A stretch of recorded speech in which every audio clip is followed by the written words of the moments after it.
it's interesting, right? Because for me, like there are the highlights about like crossing 10 million subscribers and getting like the big diamond play button and those huge milestones, the first million on Game Theory, like amazing. But the one and those are fine, but ultimately they're also kind of like empty. You know, it's just a threshold that you know gets rewarded arbitrarily. And so when I think back and like what is one of the proudest moments, we were at VidCon Europe, and I had just finished doing like an on-stage presentation or whatever, and I go off and I meet some fans off to the sides of the stage. And this one girl stops me. She's last in line and she's waiting for me. And she comes up to me and she, like, tears in her eyes, tells me the story of how she didn't speak for 2 to 3 years. Like, something in her life had basically made her go mute, where she felt like she was voiceless. And so she just refused to speak to anyone. And something about watching a particular video of ours gave her the inspiration or the courage to like find her voice again. And, you know, and that was the moment that really hit home to me about the power that online creators have and the level of emotional connection that, I mean, and our videos aren't anything like emotional, right? Like we're just goofing off, nerding out about science of Super Mario. Like how ridiculous is that? But something about it just like touched her in the right way and you know changed her life for the better. And I think like that was the moment where it's like it again, it makes the numbers real. It makes because it's so easy to get desensitized to like 100,000, million, 2 million, 10 million, whatever. Those are people. Those are individual people who have individual lives and are taking their time to spend it with you and to support you, and who are inviting you into their households, into their beds, onto their phones, whatever, so that way you can spend time together. And that moment made it so viscerally real. And yeah, I'd say that that's probably my proudest moment. See, I love hearing you talk about the audience that way. I think a lot of my frustration with and I don't want to kind of paint everyone with a broad brush, but some of the newer creators, some of the creators that, you know, in the beginning I kind of joked about going to parties or being a bad example. It feels like just this it feels like an example of you don't actually care about the people that are watching you. Yeah. Right. Because they're 100%. And maybe part of it's from ignorance, right? Because at that point it's fueled by, it's about me. It's about the numbers. It's not, and you know, they take pictures of people, but they don't maybe have like that deep connection that you talked about. And maybe that, how many years, or how long did it take from when you started to like when you had a moment like that? You know, honestly, so I actually attribute it to the different generations of YouTube. So Steph and I have this internal way of talking about the eras of YouTube, right? So Gen 1 was the viral videos. You know, early days, you didn't know the individual creators. You knew the titles of videos. You knew Chocolate Rain. You knew Sneezing Baby Panda. You knew Double Rainbow. You knew, you know, all of those. You knew them by the video title, not like, oh, that's Tazon Day. You didn't know what their, you know, who that creator necessarily was. And then Generation 2 were the people, the OG YouTubers, right? Who, hey, I have a viral hit here. If I keep doing largely the same thing or something of similar ilk week in and week out, people are going to come to know who I am, right? So, you know, the Jenna Marbles of the world, the Smoshes of the world, things like that, who are like, I can make a brand for myself, whether they realized it or not, by doing kind of similar videos at a similar cadence, and people just tune in.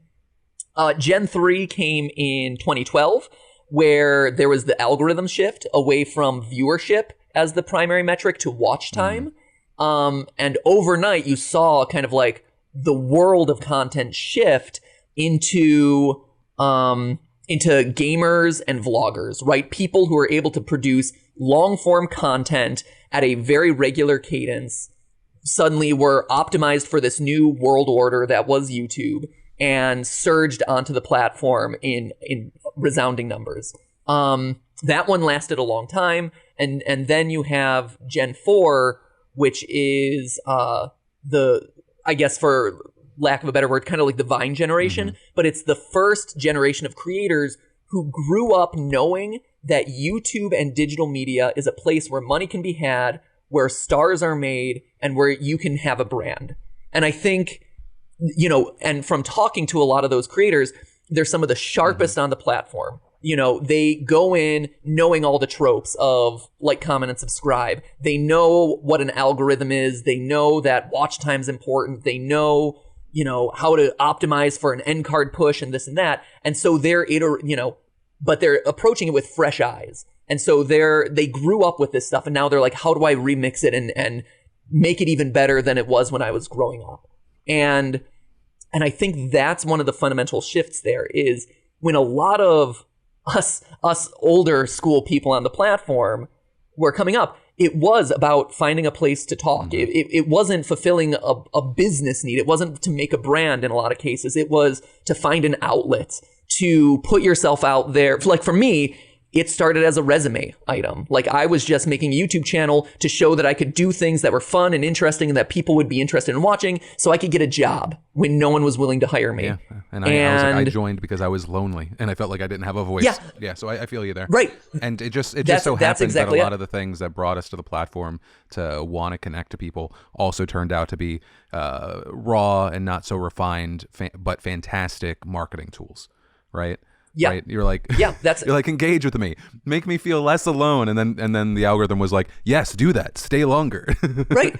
Yeah. That's exactly it. Right. Is, we started not to have a business in digital media in a lot of cases. We started as a means of having an outlet. And then all of a sudden, like we're met with a choice, right? Where, hey, this is making money. People are watching me, and so like I need to kind of make this into what it can potentially be. Like I stay the course and kind of just keep doing my thing, or I blow it out into something bigger. But at its core, it always started as a means of connection. And you were excited for that first 10,000 subscribers. You were blown away that 30,000 people would watch your videos. And as it scaled up and scaled up and scaled up, it was always born out of those are individual people and there's a community here. Whereas nowadays, community is kind of just like the buzzword, and it's kind of like, I can acknowledge that the community is there, but it's just numbers, I think, for a lot of people. It's a means to an end. Do you feel like so based off of the last generation that you talked about, which I know you in the past, you did a video on it, and I think you used Logan and Jake Paul as kind of the example of like this new generation that came up. Do you feel like let's say if it's still around by the time that some people are watching this video, the TikTok generation are out here, do you feel like that's just an extension of the same, or this is like a new evolution? No, I think I feel like right now we're in a fifth generation, and I think it's a combination of exactly what you said. TikTok, I think, is a big market changer. I think the increased levels of brand awareness and sensitivities on like YouTube itself has changed as a platform, and so you're seeing a big shift in what is and isn't allowed on the platform. And I think that's impacting content and the content creators that are surging. So the brand safety element, and also the more focus on diversity and social awareness. That 2020, obviously, it's been a touchstone of 2020, but even before that, right, of being more community oriented, of lifting up alternative voices, of giving back to the community, of being, again, like this, going back to like, hey, I'm like Mr. Beast is a great example of that, right? Where his videos are all about giving back to the people who are watching, who are doing good work out there, and taking, hey, I'm in a position of importance and power and money, but I'm not using it necessarily to better myself. I'm using it to give back. I feel like all of those things are combining into whatever this fifth generation is. I haven't been able to really figure out like what is the theme of it, or kind of like what's the combining factor of it all. But it feels like we're on the cusp of this big turnover, and it kind of remains to be seen of what comes of it. But I think you're 100% right. I think TikTok and all of that is one component of what is this next generation. Yeah, I mean, this current one, and I mean, I have a lot of mixed feelings when it comes to TikTok and China, sure, in general. Sure. But one of the things I will say is when I think of TikTok, I know a lot of people, they think about like the Charlie and Dixie D'Amelios and all the kind of big people off of what people on TikTok would call the straight side of TikTok. But what's exciting to me are the middle-sized people on TikTok. It hasn't felt like we've sounds so weird because it sounds like I'm bashing everybody. It's felt like a long time since we've seen regular people pop up, like genuinely like interesting people that have specialties, have a lot of like experience. I don't want to. I'm going to say educated, but I feel like hopefully people will understand that I'm not calling everyone dumb. But just things that get me engaged and interesting. It's the only app that now keeps me up at night at sometimes. So I'm excited.